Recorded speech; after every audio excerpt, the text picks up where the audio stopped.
Good morning.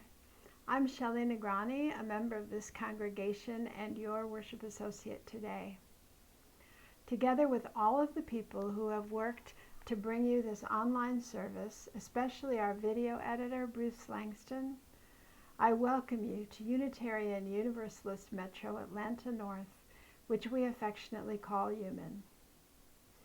UUMAN is a member congregation of the Unitarian Universalist Association. We offer no creed or dogma, but we do believe in the inherent worth and dignity of all people and the interconnectedness of all creation. We have no claim on the truth. Many of us come to UUMAN because here we have the opportunity to engage in an open-minded and compassionate search for truth and for meaning, being mindful of the love we hold for one another and for the world in which we live. Whoever you are, wherever you are on your spiritual journey, whomever you love, you are welcome here. If you are visiting with us for the first time, a special welcome. Thank you for choosing to spend your Sunday morning with us. We invite you to fill out the visitor form, which you can access from the homepage of our website, UUMAN.org, and someone from our membership team will contact you and answer any questions that you might have. Everyone is invited to join us for virtual coffee and conversation after the service at 10:45. The link for the gathering can be found on the homepage of our website. And now I invite you to take a breath. Let go of all the turmoil of this past week, just for a moment. Let go. Come into this space and join with your congregation as we worship together.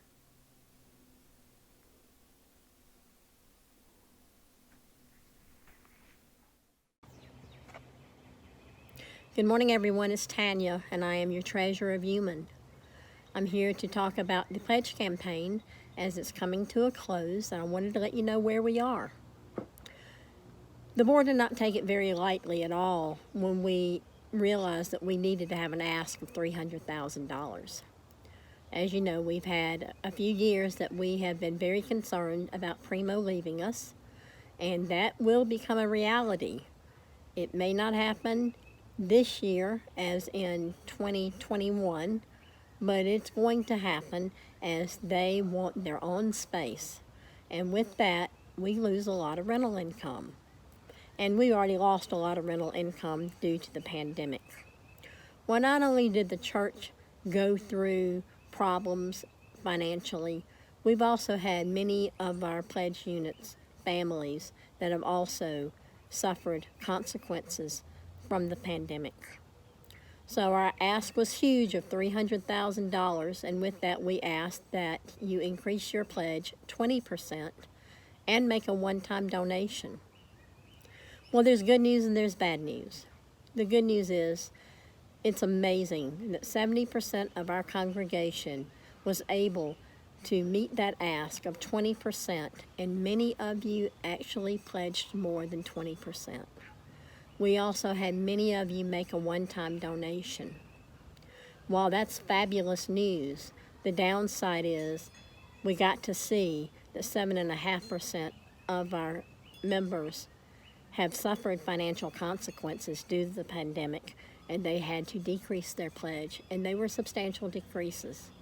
And that's so sad, it just breaks my heart.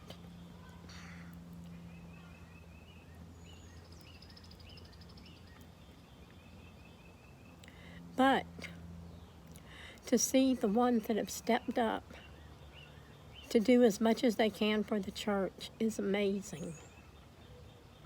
Now, as I said, our ask was huge. It was $300,000. With our one-time donations that we've received and the pledges we have received, we're sitting at about $233,000. That is what has been committed thus far. We do have anywhere from $15,000 to $20,000 worth of pledges that are outstanding that we do hope will come in. And if the light shines on us, maybe we will hit $250,000. So I'm keeping the faith that this is what's going to happen. So with the ask that we had of $300,000, and if our pledge campaign comes in at $250,000, you can see that we're going to have some decisions on budgets.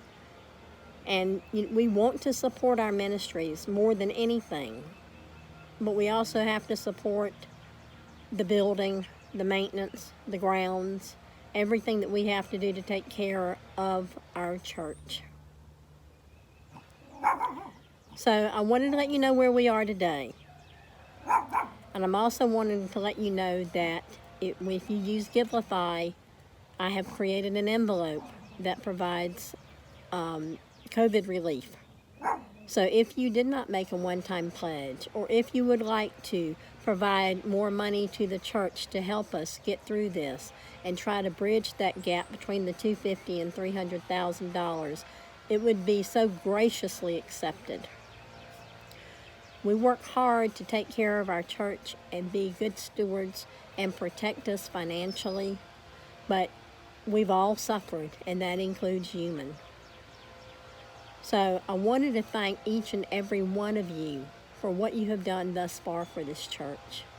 I wanted to thank you for the ones that have given more for those that are unable to give today.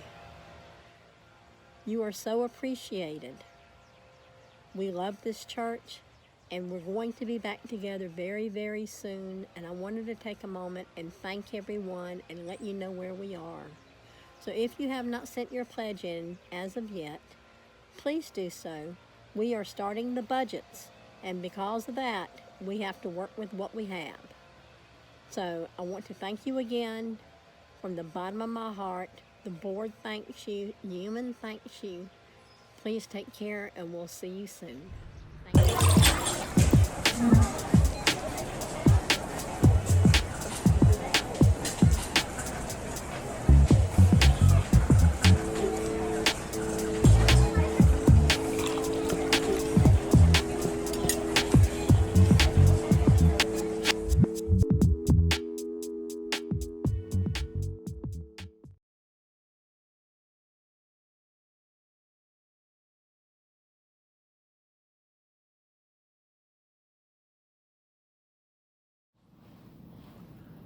Good morning.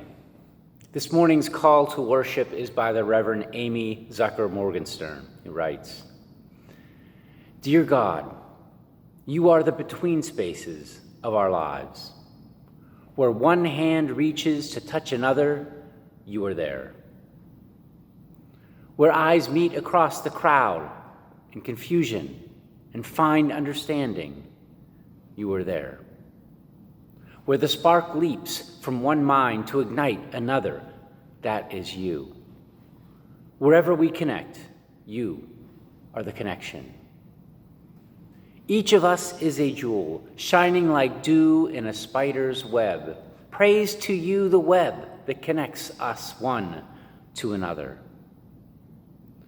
When we are in the in-between, on our way from the intolerable to the unknown, when we defy the categories that minds invent and dare to imagine something beyond, when we seek others who are on a journey, on a threshold, on the margins, in any of the shimmering intersections of our lives, when we listen to the possibilities whispered within and step into the mystery with trust, with fear, with trembling, may we find peace, for we dwell in your sacred place.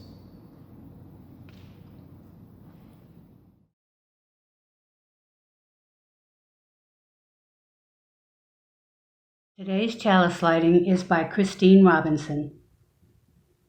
We gather this hour as people of faith, with joys and sorrows, gifts and needs. We light this beacon of hope, sign of our quest for truth and meaning, in celebration of the life we share together.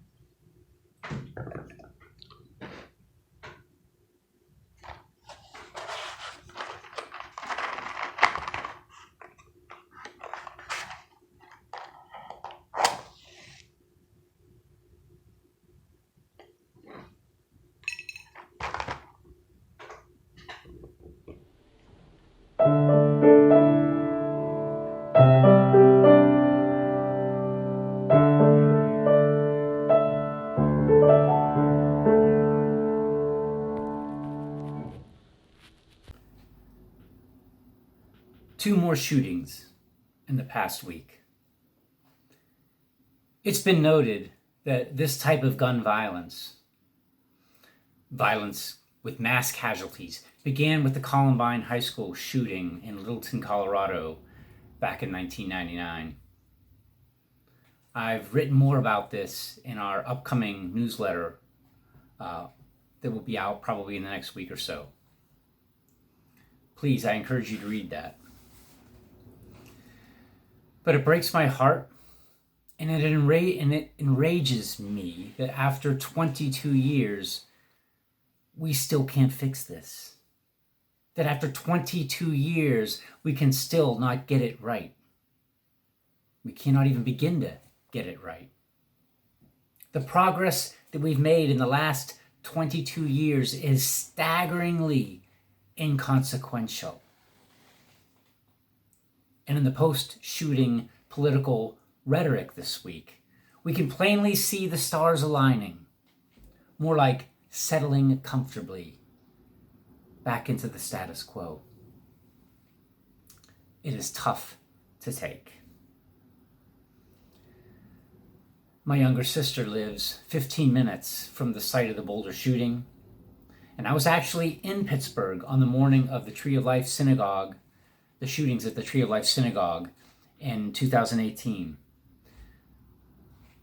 I had to pull off to the side of the road to allow perhaps a dozen emergency vehicles go by on their way to the scene.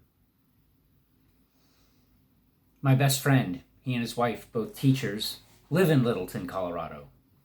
When visiting him, he pointed out the house of a neighbor who'd lost their daughter in the Columbine shooting. I can't imagine. May they, and may they all 22 years worth, may they all find peace.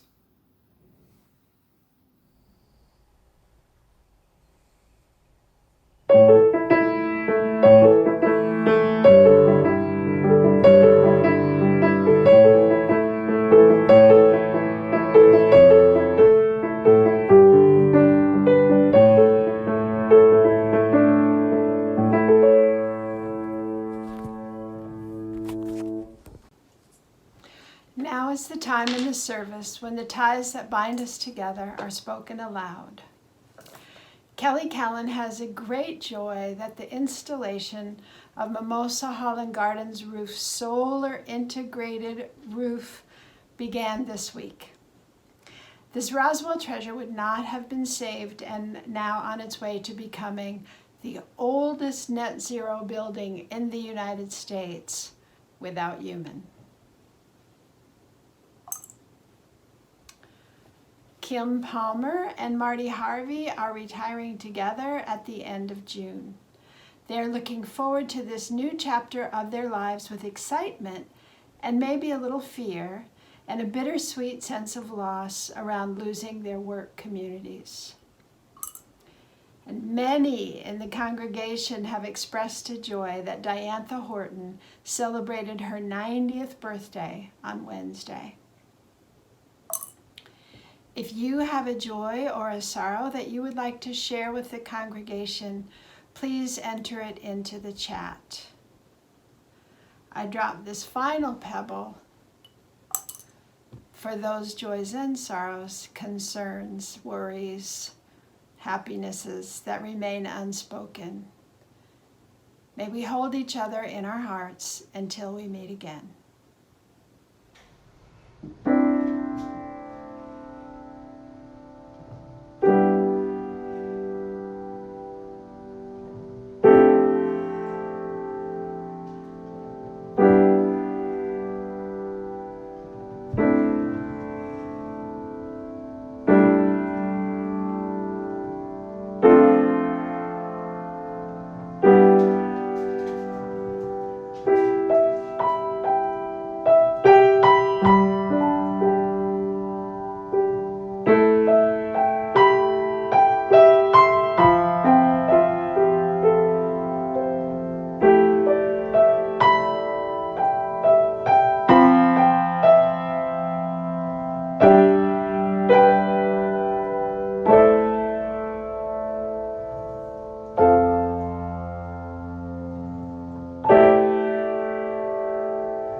Happy 90th birthday, Diantha!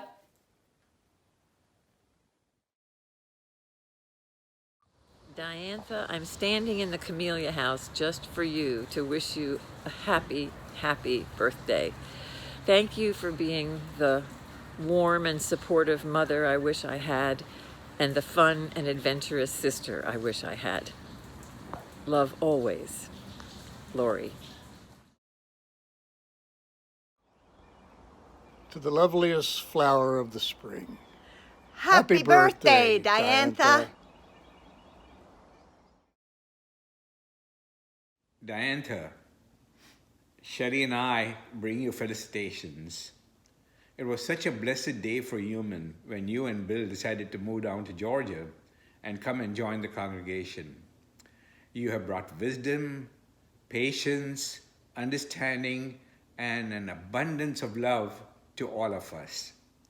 I am so glad that you are with us and have been with us, and I hope you're around for decades more. You know, a lot of people say they hope the world is a better place because they're in it. In your case, that is absolutely and totally true. It really is a better place because you're in it. From the work that you and Bill did with prisoners, to all the work that you've done on elections, to the ways in which you've made UUMAN a really welcoming place. You've made this world better just by being in it. And we're so grateful that you're a part of UUMAN. Happy birthday, Diantha. Happy birthday, Diantha. Hi, Diantha. Baby and I have a little celebration song we'd like to share with you. You ready, Dabs? 1, 2, 3. Happy birthday to ya. Happy birthday to ya. Happy birthday to ya. Happy birthday to ya. Happy birthday. Happy birthday, Diantha. Love you. Happy birthday, Diantha. Happy birthday, Diantha. We love you and we miss you a lot. Hope to see you soon.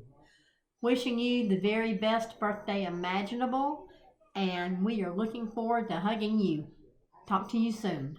Bye. Diantha, I just want to say happy birthday. This is a big one. I am so glad to know you, and I remember when I first started coming to UUMAN, you knew who I was, and you reached out to me, and you were so kind to me, and I am certain that UUMAN would not be what it is without you. So I hope that you have a wonderful birthday, and sending you much love. I cannot wait till we can all be together physically.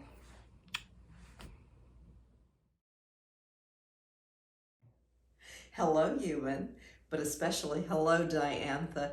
Happy 90th birthday. You know, I treasure you. You are such a good friend, and I always love going to the mailbox and seeing your distinctive handwriting because I know it means there's always something really unusual and fabulous in the package. I hope that we have more lunches in our future and more phone calls. You are just a treasure to me, and you are a terrific role model. Thank you for being in my life. Happy 90th birthday, dear friend.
Diantha.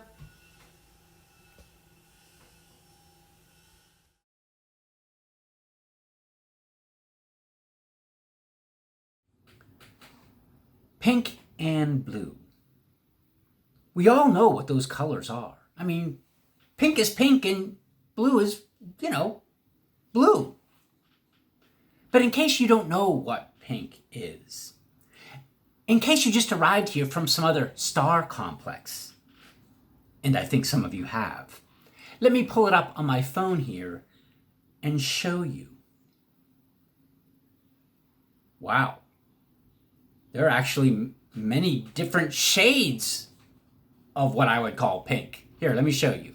You might not be able to read this or see it too clearly, but we have ruby, ultra, thulian, magenta, amaranth, creamy, fandango, bubblegum, French rose, cerise, carnation, taffy, baby pink.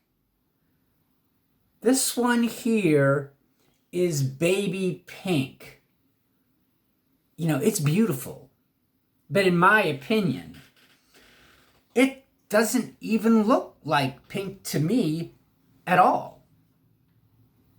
Okay, I didn't know that there was such a wide variety of pink, and that some of the varieties don't even seem to fit the category of pink, yet all beautiful colors nonetheless.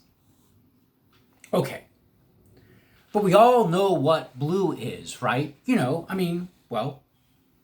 is blue. But in case you didn't know what blue is, in case you just arrived here from some different federation of planets, and I think some of you have, let me pull it up on my phone here and show you. Wow, we have many different shades of blue. Here, let me show you. We have royal, navy, azure, cornflower, Maya, Carolina, space, Yale, sapphire, independence. Independence. This one here is independence. It's beautiful. But in my opinion, it doesn't even look like blue at all. Okay. I didn't know that there was such a wide variety of blue, and that some of the varieties don't even seem to fit the category of blue, yet all beautiful colors nonetheless. Pink is pink, blue is blue. I think I need to begin to think about it more expansively. For if I don't, many, many beautiful colors will be missed.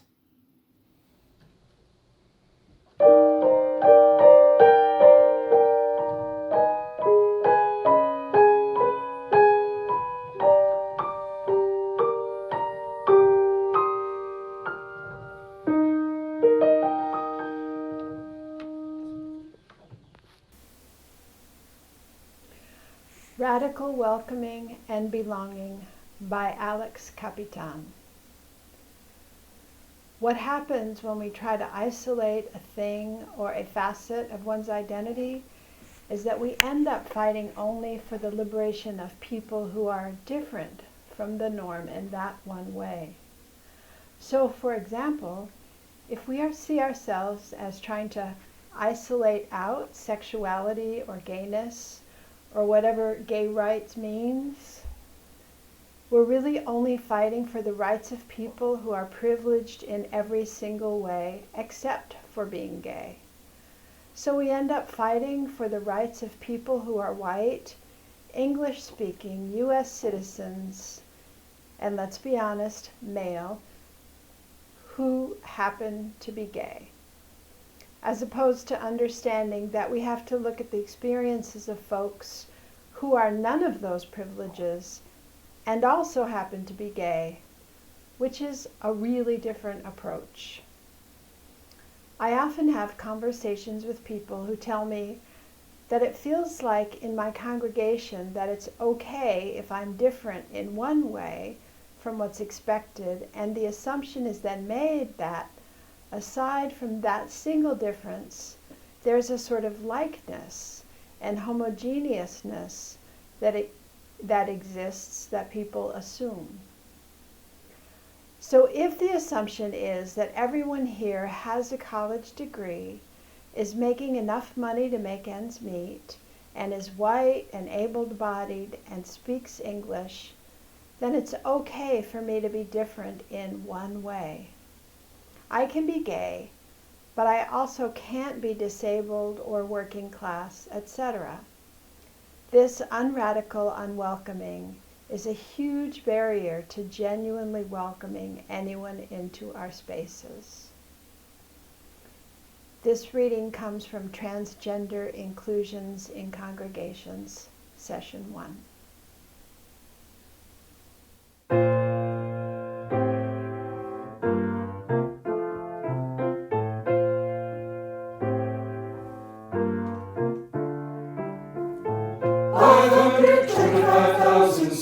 Minutes, 525,000 moments so dear, 525,600 minutes.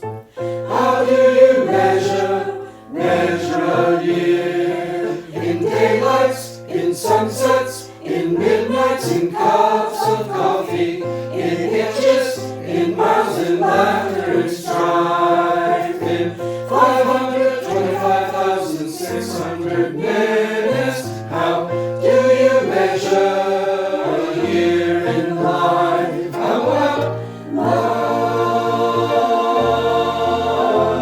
How about love?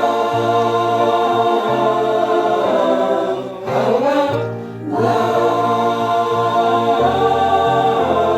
Measured in love.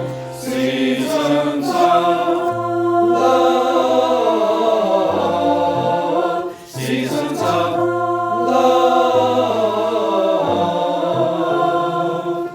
525,600 minutes.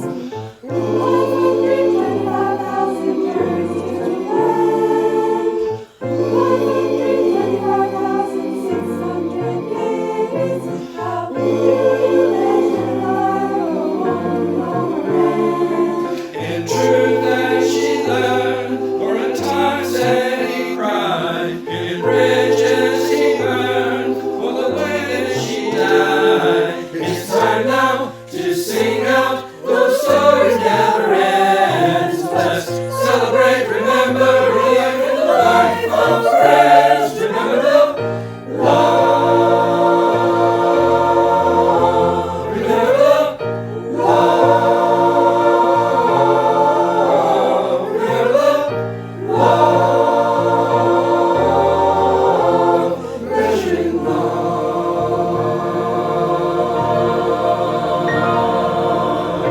Seasons of love. Seasons of love. Seasons of love. Seasons of love.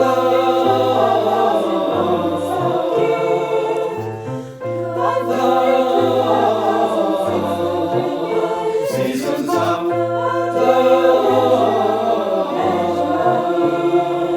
In daylight, love. Seasons of love. Seasons of love. Seasons of love. How about love? Remember the love. Remember the love. Measured in love.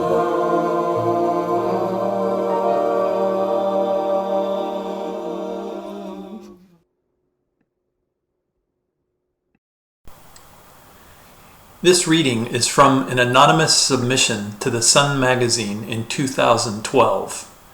It is not my story. All the distractions were gone. Our children had grown. and had kids of their own. I had retired. After 37 years, it was just my wife and I. We'd both been raised in Christian homes, but had abandoned fundamentalism decades earlier for its more respectable cousin, evangelicalism. That wasn't working for me either, and hadn't been for a long time. The Christian church had no vocabulary for what I was going through. I came home from therapy one night and told my wife what the therapist had said about our marital problems. Well, your wife is not a lesbian, but you kind of are. I had confessed to my wife a mere 18 months into our marriage that I felt like a woman inside and didn't identify with my male body. Yet somehow we'd kept moving forward, raising a family, volunteering in the church, and doing good works. It had worked for a long time, but now those feelings would not be ignored. Can you be my husband or just my friend? My wife asked. If it has to be one or the other, I said, then just your friend. It was a relief to tell her. We looked around our beautiful house on the water, flipped through pictures of our grandchildren, and counted our blessings. Then she went to bed, and I sat on the couch and cried.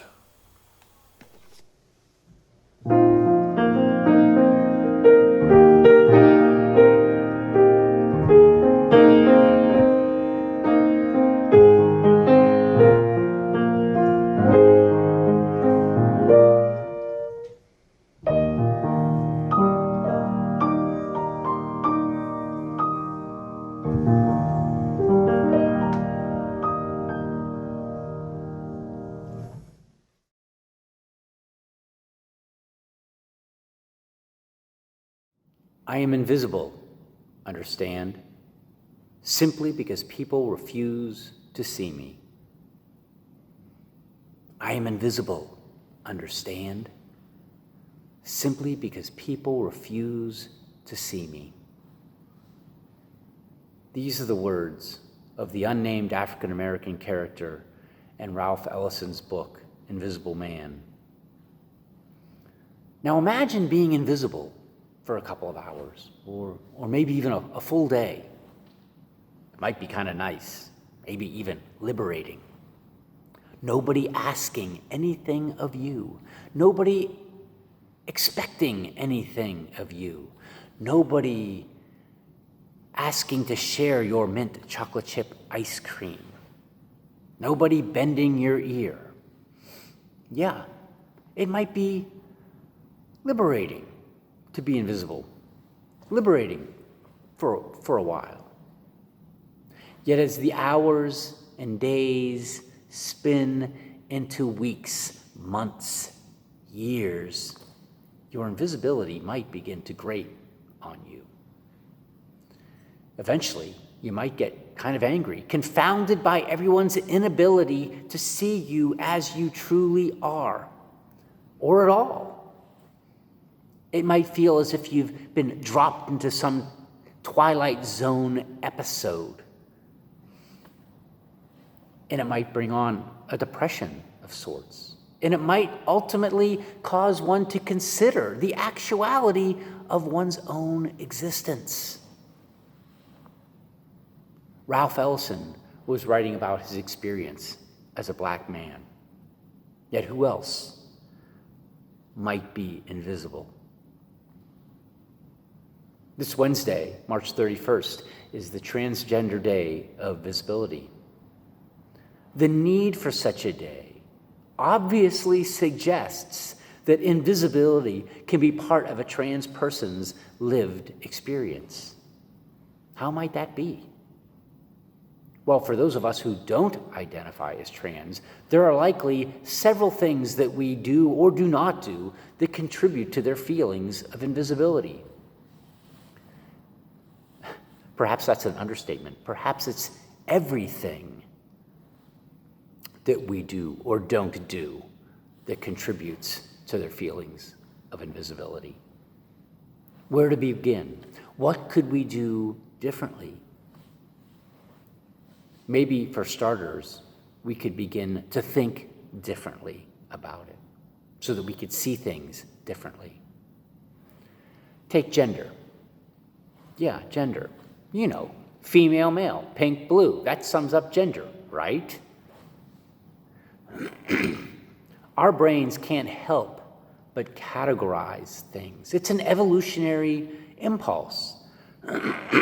Excuse me. A survival mechanism to quickly sort through data. Sort them into boxes: friend, foe, safe, dangerous. We instinctively want to categorize things because it uses minimal brain power, and that we can use other brain power to assess other things. Yet simply because the brain instinctively wants to categorize things doesn't mean that it does so correctly, or more importantly, that it is even appropriate to categorize certain things at all. Our brains instinctively want to categorize gender according to what's been called a gender binary. The Reverend Michael Slack and Alex Capitan of the Transforming Hearts Collective, an organization that, among other things, helps faith communities practice radical inclusion and dismantle oppression in all its forms. Reverend Michael Slack and Alex Capitan say, quote, "A binary is two distinct, disconnected parts. The gender binary is a system of classifying all people into two distinct and disconnected forms with no overlap, no exception. All bodies, identities, roles, attributes, ways of being are assigned to one box or the other, again with no overlap, no other options, no exceptions." So the gender binary is two boxes, a pink box and a blue box, and the boxes are taped shut. Could it be that those who don't feel like they fit into the two neatly prescribed boxes might feel invisible to us? Might that be what they're telling us? Might their very existence point to the idea that gender just might be an arbitrary binary designation that we've invented? Let's pull the tape off and unpack that gender binary. Now, this information that I'm going to go over here was covered in the Transforming Hearts Collective's online course called Transgender Inclusion in Congregations, a course that many of us took here at UUMAN this time last year, and we hope to offer it again in the fall. And in that curriculum, Michael Slack and Alice Capitan, they say, although there are other components, there are three main components that are essentially conflated into what is now called the gender binary. First, there's biology. One's anatomy has been used as the be-all and end-all when it comes to deciding what we call gender. There's male anatomy, female anatomy, yet also intersex anatomy. In fact, the Intersex Society of North America says that 1 out of every 1,500 people are born with ambiguous genitalia. And to put that in perspective, 1 of every 2,000 people in North America are Unitarian Universalists, which means that there are more people in North America with ambiguous genitalia than there are Unitarian Universalists. That is astounding. Yet anatomy really is only one aspect of one's biology. We have much more going on biologically than simply our anatomy. We have hormone levels, chromosome combinations, and other things biologically that really are part of what we would call gender. The second component that we conflate into a single gender binary is expression, gender expression. Now, expression is cultural. Expression is how behaviors, appearances, dress, speech patterns, roles, occupations, how all those things get mapped onto one's cultural expectations and stereotypes. There are stereotypical jobs for males, for females. Men play these sports, women play these sports, men wear these clothes, women wear these clothes. That's all part of gender expression. Yet, for example, clothing in one culture might be interpreted as male, but in another culture, that same article of clothing might be female. So gender expression is how all of those things get mapped onto one's culture. Expression can be masculine, feminine, or androgynous. Again, different for each culture, however. The third, and possibly the most complex component to consider when unpacking the gender binary, is identity, gender identity. Identity is simply how one identifies oneself, how one identifies one's own sense of being. What makes it complicated is that identity can get reduced to labels, and therefore it can get trapped in language. My definition of a label might not be the same as your definition of a label, or a third person's definition of the same label. So, and also it's complicated. Boy, man, girl, woman are identity terms. When does a boy become a man? When does he begin to identify as a man? When does a girl begin to identify as a woman? Other identity terms include queer, bigender, agender, intersex. There are many, many, many countless identity terms. And again, there are so many terms because one term that fits for me might not fit for you or for a third person. As an example, trans is an identity term for some, yet for other people it's not. But the most important thing about identity is really is who gets to apply the terms. We don't get to place identity terms on others. People choose identity terms for themselves. Do we have the courage to see that how we've been using gender as a binary simply might be an invention, a construction, an illusion, and that illusion has rendered many, many people invisible? Can our Unitarian Universalist principles tolerate the invisibility of people who we claim are endowed with inherent worth and dignity as their birthright? I know that our principles cannot tolerate that. Yet this isn't about our principles. This isn't even about UUMAN. And this is most definitely not about those of us who do not identify as trans. This is bigger than us. And again, it's not even about us. This is about those who are invisible and our responsibility to them. A responsibility that transcends whether or not they're members of UUMAN, pledging friends, whether or not they'll ever even visit us.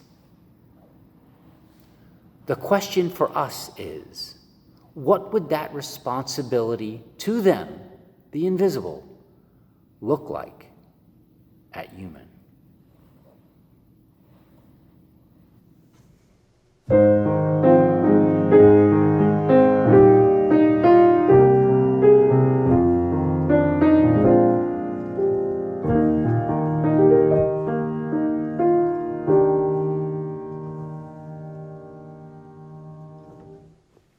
These words by Jessica Lynn, we make it possible. I come to Sunday feeling weary, having worn out the snooze button on my alarm clock. I come on Sunday feeling frightened, having seared my eyes reading the latest news. I come on Sunday feeling burdened, having fretted about my workday worries. But I leave Sunday service feeling refreshed, having been renewed by the spirit of love in the community that exists here. I leave Sunday service feeling whole, feeling lifted up by the words of righteous challenge. I leave Sunday service feeling energized, ready to continue our fight for peace and justice. Our offertory will now be received using the Givelify app. Thank you.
I'm reading The Extinguish the Chalice by Elizabeth Sell Jones.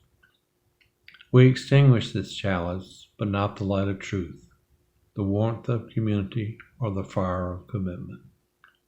These we carry in our hearts until we are together again.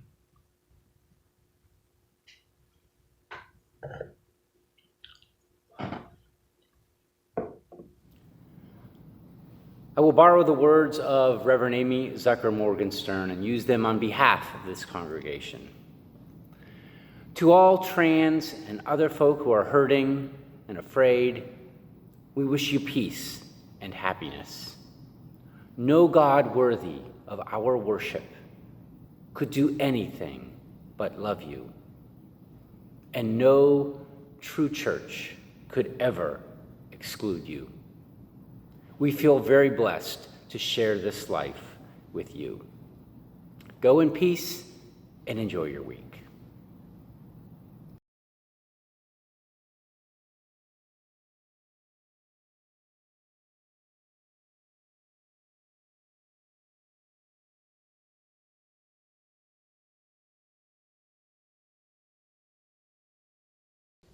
Thank you.